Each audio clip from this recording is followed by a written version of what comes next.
ఓం నమో శ్రీ లక్ష్మీ వెంకటేశ్వరాయ శ్రీ మహాగణాధిపతియే నమ. శ్రీమత్ పయోనిధి నికేతన చక్రపాణి భోగీంద్ర భోగమణిరాజత పుణ్యమూర్తే యోగీశ శాశ్వత శరణ్య భవాబ్ది పోత లక్ష్మీ నృసింహ మమదేహి కరావలంబం.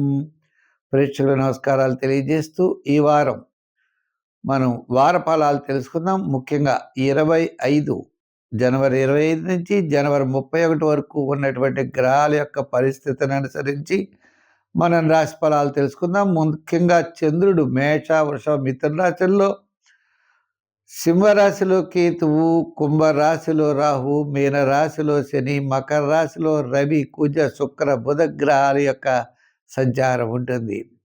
అందరికీ బ్రహ్మాండంగా ఉండాలని చెప్పి కోరుకుంటూ ఈ వారం మనం రాశి ఫలాలు ప్రారంభిద్దాం. కన్యారాశి. ఈ కన్యారాశి వారికి పంచమ స్థానంలో రవి, చంద్ర, కుజ, బుధ 4 గ్రహాలు ఉన్నాయి. ఈ రాశి వారికి రాహు షష్ఠ స్థాన సంచారం, మరి చంద్రుడు అష్టమ, నవమ, దశమ స్థాన సంచారం.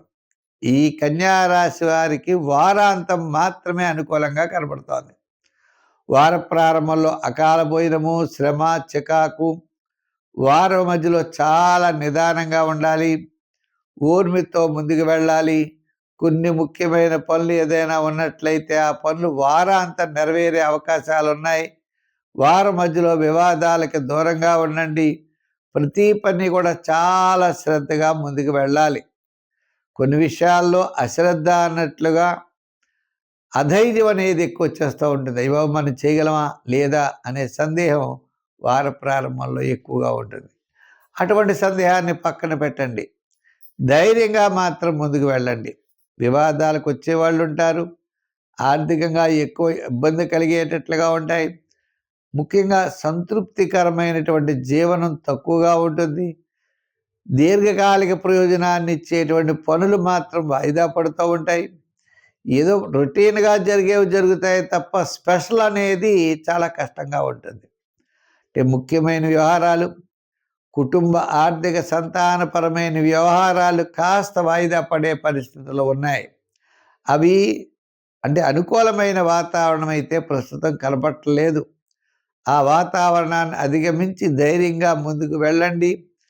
ఏదైనా ముఖ్యమైన వ్యవహారం చేసుకోవాలంటే వారాంతం తప్పనిసరిగా చేసుకోండి. అప్పటి వరకు మాత్రం నిరీక్షించండి.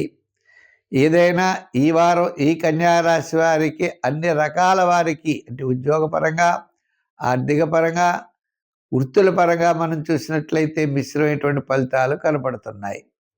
వారాంతం మాత్రమే కాస్త అనుకూలంగా ఉన్నది. అంచేత సంఖ్యల్లో 5, రంగుల్లో గ్రీన్, ఆరాధనలో నవగ్రహ ఆరాధన, నవగ్రహ ప్రదక్షిణ చేయండి. శివాలయానికి వెళ్ళండి, శివ దర్శనం చేస్తూ ఉండండి. కాస్త మంచి ఫలితాలు లభిస్తాయి.